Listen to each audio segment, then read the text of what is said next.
지난 주일부터 저희가 추수감사주일을 준비하면서 2019년 감사 이야기, 그저 감사할 뿐. 뭐죠? 받은 복을 세어보아라. 받은 복을 세어보아라. 어떻게 여러분들 감사 이야기, 감사들 많이 하고 계신가요? 아멘. 네, 감사 일기 쓰고 계세요? 잘? 네, 감사 열매들 지난주에 했으니까 그치지 마시고 오늘도 가시는 길에 꼭 감사 열매들 맺고 가셨으면 좋겠습니다. 감사의 릴레이 잘 이어가고 있습니까? 이상하게 저에게는 감사 릴레이가 안 오더라고요. 왜 그런지 모르겠어요. 어떤 분들은 말씀하십니다. 뭘 감사해야 될지 잘 모르겠다. 감사거리를 찾기가 참 어렵다라고 하시는 분들도 계십니다. 제가 감사를 생각할 때마다 덩달아 떠오르는 단어가 하나 있는데 그게 뭐냐면 오감이라는 겁니다. 오감. 이거를 어떤 분은 오감사의 준말이구나 생각하실 수 있는데 그거 좋을 대로 해석하시기를 바라고요. 오감은 5개의 감입니다. 5개의 감. 이 감이 떨어지면 안 돼요. 5개의 감이 뭐냐면 첫 번째는 감동입니다. 감동. 깊이 마음에 느껴서 마음이 움직이는 게 감동입니다. 또한 감흥입니다. 감흥. 마음에 깊이 느껴서 일어나는 흥취가 이게 감흥이에요. 그래서 감동하고 감흥하면은 감사가 일어날 수밖에 없죠. 고맙게 여기고 고마움을 나타내는 인사, 감사합니다. 그리고 그 감사하는 마음에 감격이 있습니다. 고마움을 깊이 느끼고 마음에 격동이 되는 거예요. 그리고 그 감격은 감탄으로 이어집니다. 감탄은 마음에 느껴서 탐복하는 거예요. 야 하고 그래서 감동과 감흥과 감사와 감격과 감탄 어째 좀 감이 오세요? 이게 오감이에요. 오감. 저는 여러분들의 삶이 감동되고 그 감흥되고 그래서 감사로 충만해지고 그래서 감격으로 감탄으로 이어지는 인생 되기를 주님의 이름으로 축복합니다. 다르게 표현하면은 이거는 자기를 좀 돌아보는 거예요. 그래서 있는 것들을 알아차리면서 감사하는 것입니다. 오늘 기도하신 장로님의 말씀처럼 돌아보면은 감사 아닌 것이 하나도 없습니다. 감사의 눈을 뜨면 감사의 조건은 그렇게 먼 데 있는 게 아니라 아주 가까이에 있다는 것을 우리는 알게 됩니다. 따스한 가정이 있죠. 그래도 일할 수 있는 일터가 있죠. 일용할 양식들이 있죠. 입을 옷들이 있고요. 예배드릴 교회가 있고 함께 사랑과 격려를 나눌 성도들도 있습니다. 이 모든 조건이 감사할 거 아니겠습니까? 하지만 오늘 우리들의 삶을 보면 감사가 애석하게도 풍성하지 못합니다. 아니 오히려 감사해야 할 당연한 일임에도 불구하고 감사 없는 경우도 상당히 많이 있습니다. 이거 이 시대의 흐름이에요. 디모데후서 3장은 이렇게 말합니다. 네가 이것을 알라. 말세에는 고통하는 때가 이를 것이니 사람들이 자기를 사랑하고 돈을 사랑하고 자랑하고 교만하고 그리고 그 마지막은 뭐예요? 감사하지 아니한다. 말세에 그 인간성과 사회가 삭막해져가는 시대가 올 때에 특징이 사람들 마음에 감사가 없어진다라는 것입니다. 일찍이 일본에 있는 한 신학자인 우즈무라 간조는 이런 말을 했습니다. 하나님께서 우리를 만약에 저주하신다면 그럴 리가 없지만 만약에 하나님 우리를 저주하신다면 질병이나 실패나 죽음으로 우리를 저주하실 것이 아니다.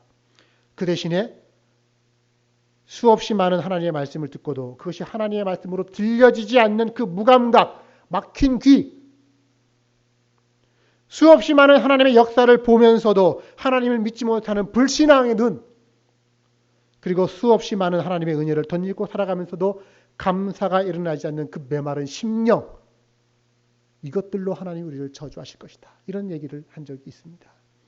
귀가 막히고 눈이 감겨버리고 심령이 메말라 버려서 은혜를 알지 못하고 감사를 하지 못하게 되어지는 것. 사랑하는 여러분, 오늘 우리가 오감을 좀 열기를 원합니다. 감사를 알아차리는 것입니다. 오늘 감사하는 거예요. 일생 중에 감사할 때가 언제 있느냐? 다른 때가 아니라 바로 지금 이 순간이라고 하는 것입니다. 자, 오늘 우리 함께 본문을 읽어볼까요? 본문 우리 같이 한번 다 같이 다시 한번 해봅시다. 시작. 항상 기뻐하라. 쉬지 말고 기도하라. 범사에 감사하라. 이것이 그리스도 예수 안에서 너희를 향하신 하나님의 뜻이니라. 여러분들 너무 좋아하고 애송하는 구절 아닙니까? 감사를 생각할 때에도 자주자주 이 구절이 떠오릅니다. 그런데 이 말씀은 쉬운 말씀 같지만 깊이 의미해 보면 이게 간단한 문제가 아니에요. 기쁠 때 기뻐하는 거, 편안히 기도할 수 있을 때 기도하는 거, 감사한 일이 있을 때 감사하는 거, 이거 누가 못합니까? 문제는 각 말씀 앞에 한결같이 어려운 조건이 붙어 있습니다. 그게 뭐예요? 항상, 쉬지 말고, 범사에, 영어로 하면 always, continually, in all circumstances. 이게 어려운 조건이에요. 이게. 자, 우리를 향하신 하나님의 뜻, 하나님의 소원입니다. 항상 기뻐하라. 쉬지 말고 기도하고 범사에 감사하라. 환경 좋아서 기뻐하는 거, 어려워지면 슬퍼하는 거 아닙니다. 기분 내키면 기도하고 기도할 기분 아니면 기도 쉬는 것, 이것 또한 아닙니다. 감사할만 하면 감사하되만 이해 안 되고 용납 안 되면 불평해도 좋은 거, 이런 말씀이 아닙니다. 어떤 환경에서든지 어떤 경우에든지 기뻐하고 감사하라고 하나님은 말씀하십니다. 여러분, 인간은요, 너나 할 거 없이 환경의 동물이죠. 조건적인 존재입니다. 그래서 있으면 기뻐하는 것이고 없으면 슬퍼하고 성공하면 좋아하고 실패하면 원망하는 게 우리 인간의 본성 중에 하나입니다. 그래서 많은 사람들이 이 세 규절을 쉽게 받아들이지를 못합니다. 아무튼 기뻐해라. 무조건 글쎄 좌우지간 감사해라. 이 얘기. 이 명령이요. 실천하기 어렵다고 그래갖고 이건 어려운 말씀이니까 조금 제껴놓고 있어도 그만 없어도 그만 이런 말씀이 아니에요. 이 말씀 속에는요. 맨 뒤에 뭐라고 얘기합니까? 이것이 그리스도 예수 안에서 너희를 향하신 하나님의 뜻이다 말씀하고 계신 거예요. 자, 하나님의 뜻이라고 하는 것은 하나님의 명령 혹은 하나님의 소원이라고 이해하게 됩니다. 하나님의 깊은 자비와 사랑과 배려가 이 말씀 안에 담겨져 있는 거예요. 이 말씀을 통해서 우리가 더 행복하고 더 하나님 앞에 가까이 나아가기를 하나님은 기대하고 있습니다. 자, 명령은 명령이지만요. 기쁜 명령이에요. 받을 때 행복한 명령이에요. 그게 바로 이런 명령이라는 거예요. 보통 우리는 명령이라고 생각하면은 네가 이 말을 지키지 않으면 내가 너를 혼내줄 거야. 너 지옥에 보낼 거야. 뭐 이런 거라든지 이런 명령으로만 생각하는데 그게 아닙니다. 속박하기 위한 명령이 아니라 복 주시기 위한 명령으로 지금 이 말씀을 주신 겁니다. 이것이 그리스도 예수 안에서 너희를 향하신 하나님의 뜻이니라. 그래서 너희가 너희의 복을 받기 위해서 꼭 이 말씀을 놓치지를 말길 바란다. 그 간절한 마음이 하나님의 마음이라는 것입니다. 제게 딸이 있어요. 11살 이제 됐는데 그 딸 윤희가 밖에서 친구들하고 같이 놀다가 배가 고파서 집으로 달려봤는데 집에 엄마가 없습니다. 아빠도 없습니다. 그러니까 냉장고에 보니까 이런 쪽지가 붙어 있어요. 윤아, 엄마가 냉장고 안에다가 과일도 넣어놨고 음료수도 넣어놨으니까 너 먹고 싶은 대로 다 먹어라. 먹고 싶은 대로 다 먹어라. 요 뒤에만 보면 다 먹어라 하니까 명령 같아요. 하지만 이거를 부담스럽게 느끼지를 전혀 그렇지 않습니다. 왜? 엄마 아빠가 나를 위해서 이렇게 많은 거를 준비해 주셨고 나보고 마음대로 먹으라는구나 하고서 그거를 다 먹는지 안 먹는지는 모르겠습니다. 그렇게 먹는 거예요. 여러분, 하나님께서 당신의 사랑하는 자녀들을 위해 창고를 마련하십니다. 어떤 창고? 기쁨이라고 하는 창고를, 기도라고 하는 창고를, 그리고 감사라고 하는 창고를 다 만드시고 거기에 선물들을 가득가득 넣어 두시고서 말씀하시는 거예요. 예, 자녀들아, 너희의 행복한 신앙생활을 위해, 행복한 인생을 위해 내가 창고를 만들어 놨으니 너희 항상 이 기쁨의 창고를 열어서 가져가라. 쉬지 말고 기도의 창고를 열어서 사용해라. 범사의 감사의 창고를 이용해라. 하나님이 지금 그 말씀을 하고 계시는 거예요. 이게 왜 까다로운 명령입니까? 이게 나를 속박하는 율법 같은 명령입니까? 그렇지 않습니다. 행복한 명령이고 기쁨으로의 초대라고 여러분들 받아들이실 수 있기를 바랍니다. 오늘 우리 세 구절을 보시면요. 여러분, 이 본문이 데살로니가 전서인데 데살로니가 전서는 예수님이 이제 승천하신 후에 한 25년 정도가 지났을 때 사도 바울이 데살로니가에 있는 교회에 보낸 편지입니다. 당시에 그리스도인들이 상당히 많은 핍박과 어려움을, 즉 예수 믿는다라고 하는 이유 때문에 사자의 밥이 되기도 하고 찢겨 죽기도 하고 불에 타 순교하기도 하는 그런 박해의 현장이 너무나 심하게 일어났었어요. 그런 상황 가운데서 하나님께서 그 성도들에게 보내는 위로의 메시지 가운데 오늘 이 본문이 담겨져 있습니다. 왜? 그래도 기뻐하라. 그래도 기뻐하라. 그것이 고난의 시대를, 핍박의 시대를 이기는 힘이 된다라고 하는 말씀입니다. 여러분, 사랑하는 자녀들이 고난받고 핍박, 신앙 때문에 어려움 겪고 있으면 하나님 마음이 얼마나 아프셨겠어요. 그런 고난의 마당에서도 하나님 배신하지 않고 자기의 신앙을 굳건히 지킬 때 하나님은 또한 얼마나 고맙고 그 성도들이 자랑스러우셨겠습니까? 그래서 하나님께서 그들에게 위로의 선물들을 베풀어 주십니다. 하늘의 보물 창고를 여시고서 그 자녀들에게 선물로 주시고자 하는 것. 항상 기뻐해라. 고난 속에서도 실패 속에서도 죽음이 너희들 앞에 있다 할지라도 너희는 항상 기뻐할 수 있다. 왜? 왜 기뻐할 수 있다고 얘기할까요? 오늘날의 우리들의 기쁨은 뭡니까? 보통 이 땅을 사는 사람들의 기쁨은 어떤 힘을 가졌을 때 기뻐합니다. 권세, 어떤 향락, 즐거움을 막 누릴 때 기뻐합니다. 또 사람들이 나를 부러워하는 인기를 누릴 때 기뻐하고요. 또 명예를 얻거나 어떤 정욕을 마음대로 자기가 쏟아부을 수 있으면 그렇게 기뻐합니다. 여러분, 이걸 왜 찾아다니냐? 인생의 기쁨이 여기에 있을 거라고 생각하기는 찾아다니는데, 그런데 이거는 사실은 진짜 기쁨이 아니에요. 마치 목마른 사람이 바닷물을 마시면 마실수록 더 목이 마르고 결국은 그 염분 때문에 목이 다 타버리는 것처럼 세상에 있는 기쁨은 그러는 겁니다. 제가 언젠가 한번 그런 비유를 드렸죠. 남편이 5인 여인이 있었습니다. 남편이 각각 이름이 권서방, 지서방, 명서방, 금서방, 정서방이에요. 권서방은 권세를 얘기하는 겁니다. 명서방은 명예, 지서방은 지식, 김서방은 돈, 정서방은 정욕, 쾌락. 이 남자와 저 남자하고 다 살아봐도 그래도 목마르는 그 여인에게 예수님이 뭐라고 말씀하셨어요? 네가 5 남편이 있으나 그 남편 모두 다 진정한 너의 남편이 아니니라. 목마르지 않는 기쁨의 삶은 어디에 있다? 세상에 있는 것이 아니라 예수 그리스도에게 있다라는 것입니다.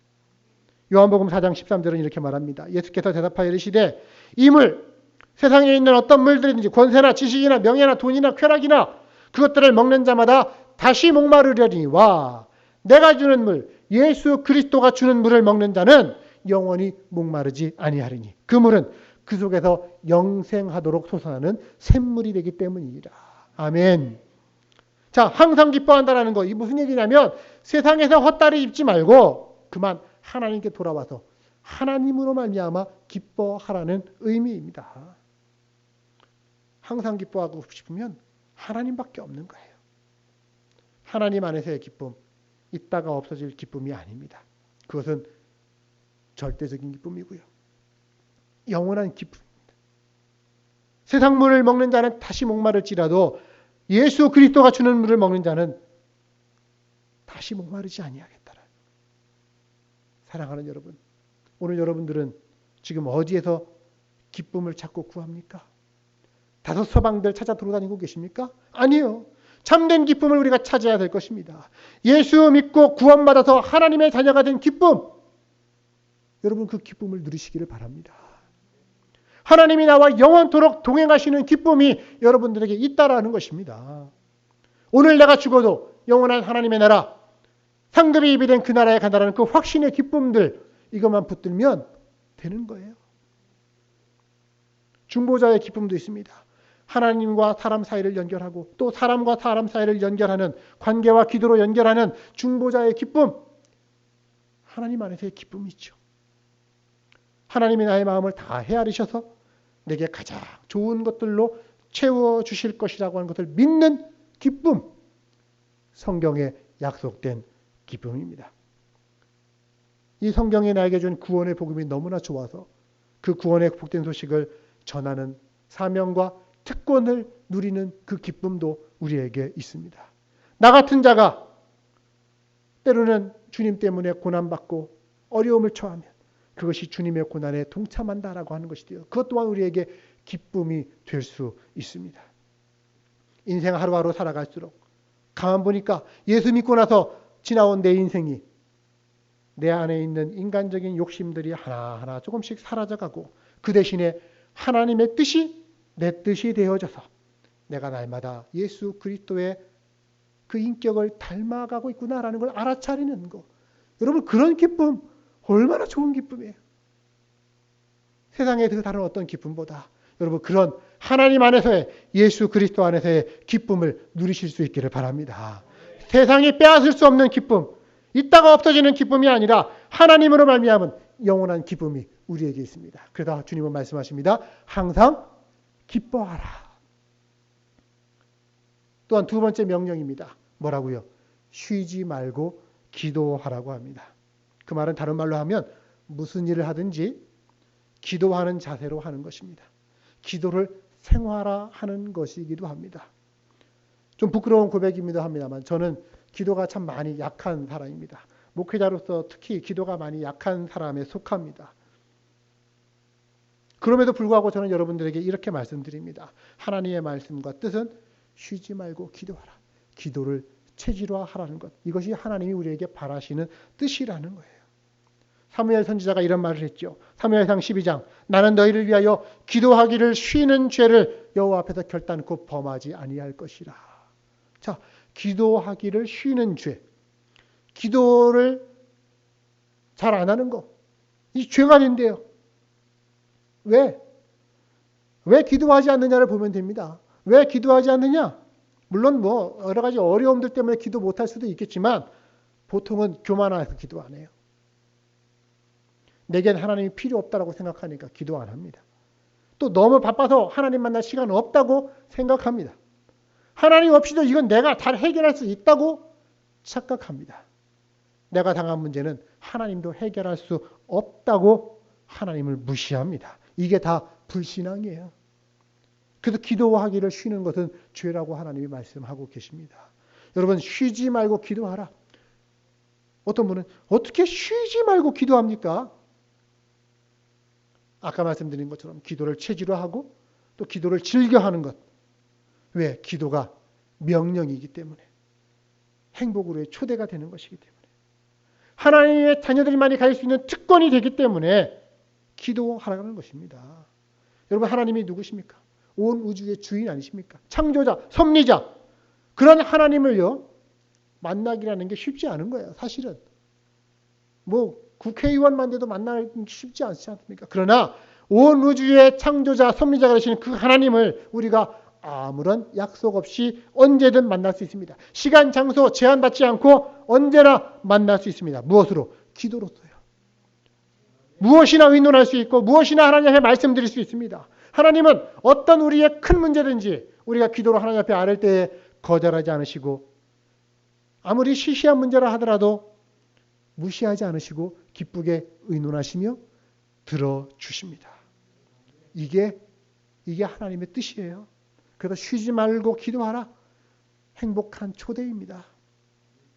이 땅을 살아가는 우리들에게 최고의 기적이 있다면 하나님이라고 하는 분은 우리가 아바, 아버지로 부를 수 있는 것이고요.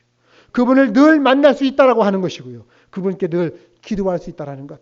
이것이 우리가 누리고 맛보는 기적인 줄로 믿습니다. 쉬지 말고 기도하라. 또 마지막은 뭐라고 얘기합니까? 범사에 감사하라. 제가 감사 이야기들을 쭉 생각하면서 말씀들을 찾아보고 할 때에 정말 성경에는 여러 감사가 나옵니다. 그냥 받은 복을 세어보는 것 정도가 아니고요. 때로는 하나님이 나를 벼랑 끝으로 내몰아도 벼랑 끝에서도 감사합니다. 내가 원하는 대로 되지 않는 그리 아니하실지라도 라고 하는 상황 가운데서도 감사하는 사람들이 성경 안에는 나옵니다. 하나님 내 연약한 것을 좀 가져가 주시고 없애주세요. 간절하게 기도해도 하나님이 남겨두시는 것에 대해서 그 가시로 인해서 감사하는 사람도 있습니다. 때로는 하나님이 모든 걸 다 가져갔다 할지라도 외양간에 우리의 모든 것들이 다 없어졌다 할지라도 그러나 아무것도 없어도 하나님 앞에 감사하는 사람도 있습니다. 여러분 오늘 범사에 감사라고 하는 것. 어떤 형편이든지 모든 일에 무슨 일이 일어나도 감사하라는 뜻입니다. 인생은 때로는 기뻐하고 때로는 슬퍼할 수도 있겠죠. 그러나 긍정적인 일이건 부정적인 일이건 그것들을 다 초월해서 절대 긍정, 절대 감사를 만들어갈 수 있는 비결이 바로 오늘 말씀 가운데 있습니다. 이거는 여러분들이 영적인 차원에서 이해를 하셔야 되는 거예요. 하나님의 관점에서 세상을 바라보면 모든 일에 감사할 수 있게 되어지고 또한 모든 일에 감사할 때에 그곳에 숨겨있는 하나님의 비밀이 나타나게 마련입니다. 여러분 우리가 잘못 생각하고 있는 게 있어요. 행복해서 감사하는 게 아닙니다. 누리는 것이 많아서 감사하는 게 아닙니다. 감사하면 행복해지는 겁니다. 아멘. 기적이 일어났기 때문에 감사하는 게 아니라 감사하면 기적이 일어나는 것이고 아니 그 감사 자체가 기적인 줄을 믿으시기를 바랍니다.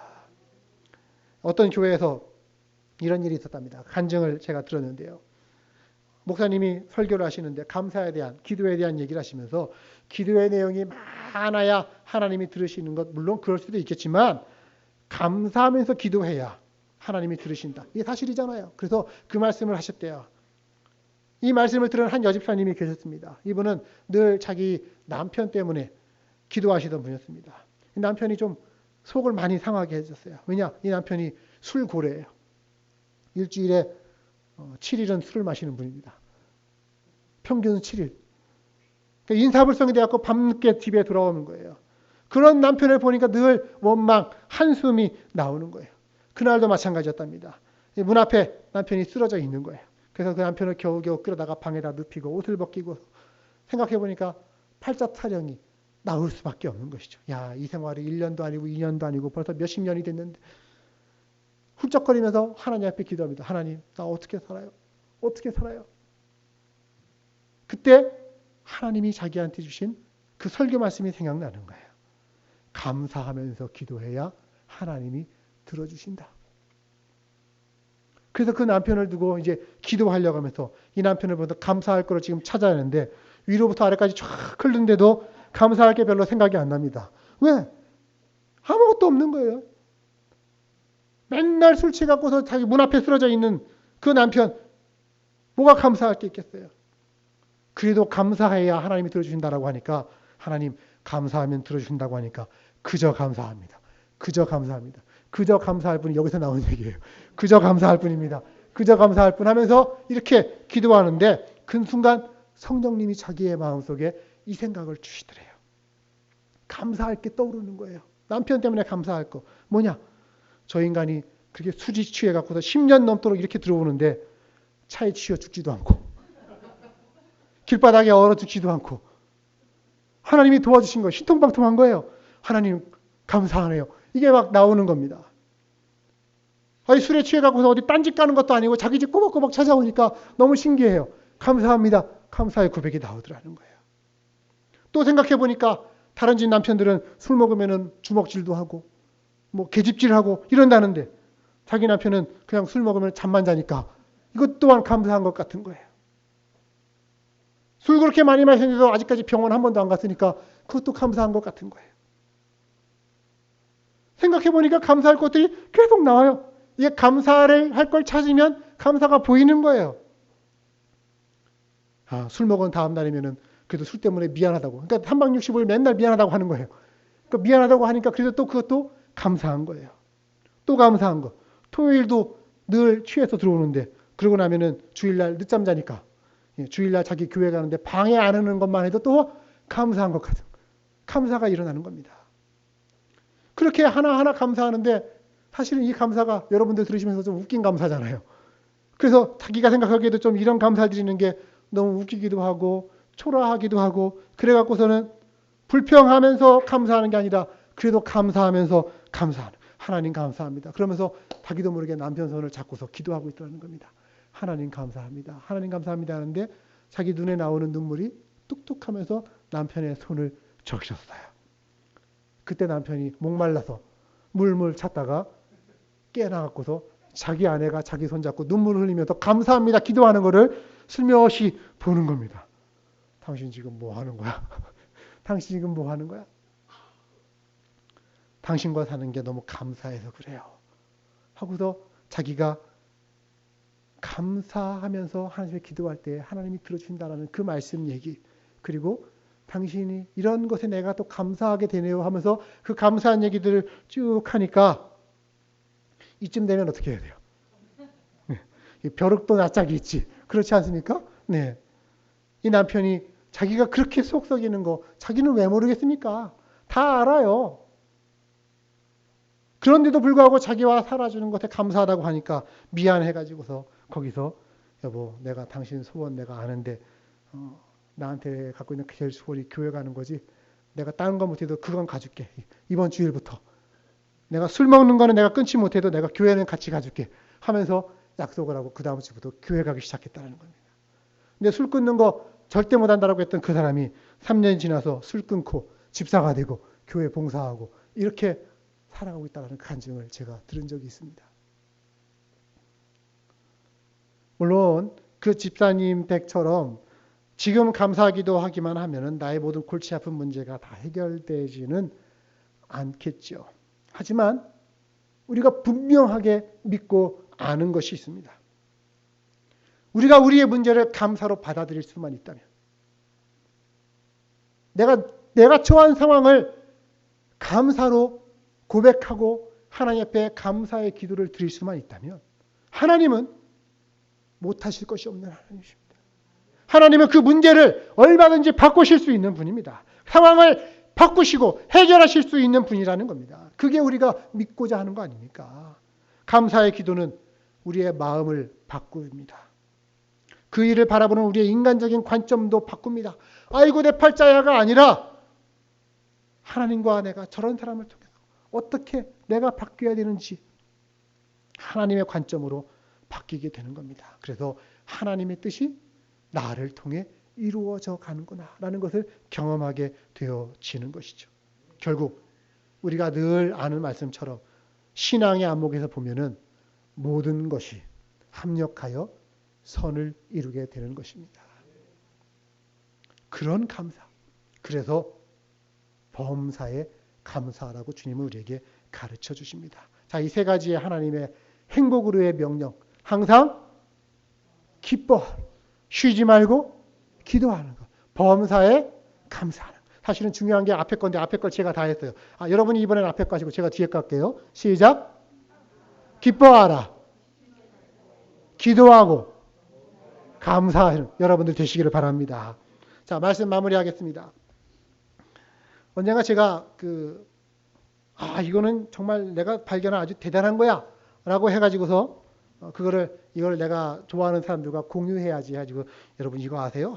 이제 카카오톡으로 날리고 커뮤니티에다가 다 공유한다고 했더니 반응이 뭐냐면 둥둥둥 이게 뭔지 아세요 여러분?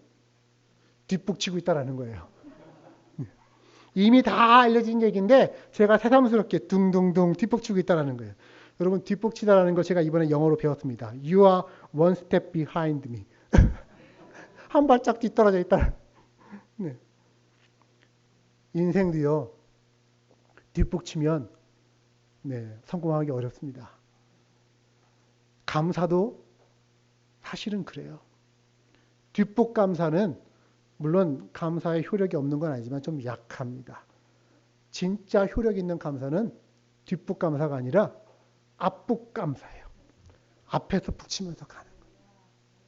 앞북 감사가 뭡니까? 그게 범사 감사입니다. 무슨 일이 날 때마다 아침에 일어나서 항상 앞북을 치면서 감사의 북소리를 울리는 거예요. 둥둥. 감사합니다. 감사합니다. 범사에 감사하는 습관. 그래서 그거 하기 위해서 3주간 동안 이거 하자는 거예요. 받은 복을 세어봅시다. 감사의 일기도 써봅시다. 감사의 열매도 하나 좀 맺혀봅시다. 감사의 릴레이 이어갑시다. 라고 하는 겁니다. 사람이 3주일, 21일 동안만 한 일을 꾸준히 하면 이게 습관이 된대요. 새로운 습관, 감사의 습관, 행복의 습관. 아니, 신앙과 인생 성공의 습관, 감사 습관을 들이기 위해서 지금 이 말씀을 여러분에게 드립니다. 압복감사로 하나님 앞에 올려드릴 수 있는 여러분들 되시기를 바랍니다. 감사는 자기가 결코 잘 나간다고 해서 하나님 앞에 교만한 것이 아니고요. 자기의 상황이 지록 어렵다고 해서 하나님 앞에 비굴한 것도 아닙니다. 단지 하나님을 기억하신 겁니다. 하나님이 어떤 분이신가? 하나님이 내게 어떤 은혜를 주셨고 어떤 약속을 주셨는가? 상황 때문에 잊어버리는 것이 아니라 그 하나님을 붙들고 결국 상황을 이기는 자가 평생 감사, 절대 감사, 범사라 감사로 승리하는 자가 될 것입니다. 부디 이 감사로 말미암아 하나님의 마음을 얻으시는 여러분들 되시기를 주님의 이름으로 축복합니다. 아멘. 기도하도록 하겠습니다.